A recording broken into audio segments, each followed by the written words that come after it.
संतान नहीं हो रही है, बहुत इलाज करवाए। अगर संतान की प्राप्ति नहीं होती है तो जिस दिन पूर्णाहुति होती है ना, अगर देखे हैं तो ठीक है, नहीं तो यहाँ आप लोग देखिएगा पूर्णाहुति के दिन हवन कुंड जो जग मंडप में बना है ना, उसमें खीर बनता है हवन के लिए।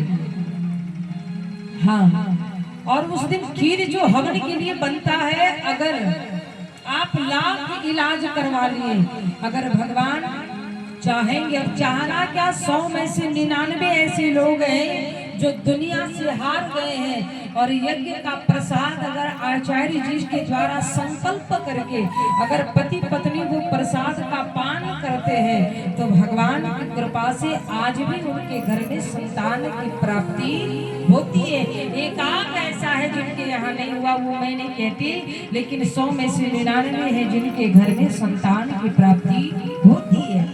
आज दशरथ जी को वो प्रसाद मिला कि ये प्रसाद अपनी रानियों में बांट दो, और वो प्रसाद पाए तो भगवान गर्भ में आए हैं।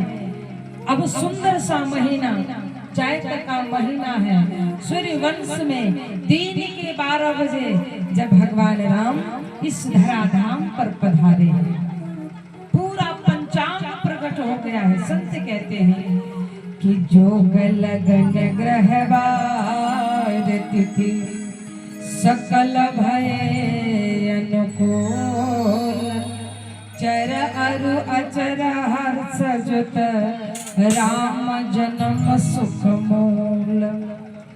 नवमी तिथि है, मंगलवार का दिन है, हर्षण योग है जब भगवान राम जी जन्म लिए हैं। जैसे धीरे धीरे समय व्यतीत होने लगा, चैत्र का महीना आ गया, नवमी तिथि आ गई। किसी ने कहा था बताइए भगवान राम नवमी को क्यों आए, नवमी को क्यों आए? सज्जनों, क्योंकि भगवान राम पूरी पूर्णांग हैं। सूर्य भगवान को कभी आप आधा निकलते नहीं देखे होंगे, जब निकलते पूरा निकलते, और नहीं तो फिर दिखाई नहीं देते। चंद्रमा के जैसा आधा कभी नहीं निकलते। और दूसरी बात, भगवान नवमी तिथि को इसलिए भी आए हैं क्योंकि नवमी को लोग कहते हैं कि आज के दिन अच्छा काम नहीं होता, क्योंकि नवमी को लोग अशुभ मानते हैं। भगवान कहते हैं कि जिसको कोई नहीं मानता उसको मैं मानता हूँ, जिसको कोई नहीं जानता उसको मैं जानता हूँ। आज नवमी में इस कारण भी भगवान आए हैं। आप 9 का पहाड़ा पढ़िएगा, पूरा 9 का 9 ही रहेगा, ना 10 होगा ना 8 होगा। कभी 9 का पहाड़ा पढ़िएगा, 9 का 9, 9 दूनी 9 दूनी, जोर से बोलिए, 9 दूनी 18। अब 18 को जोड़ दीजिए, 1 और 8 को जोड़ेंगे तो कितना होगा? 1 और 8 को जोड़ेंगे तो कितना होगा? 9। 9 का 9, 9 दूनी 18, 9 तिया 27।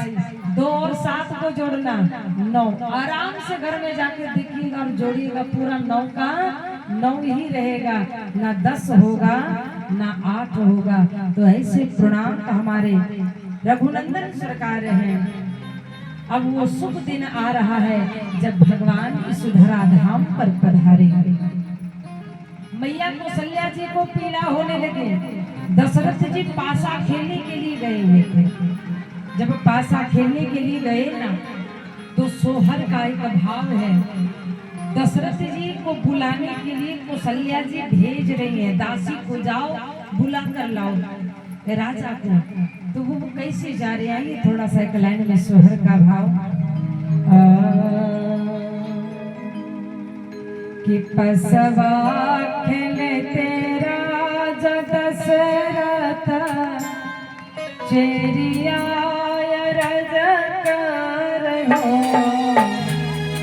पसवा खेलते राजा दशरथ चेरिया रज कर हो, राजा जी तोरे रानी कर देव आकुल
जैसे चले।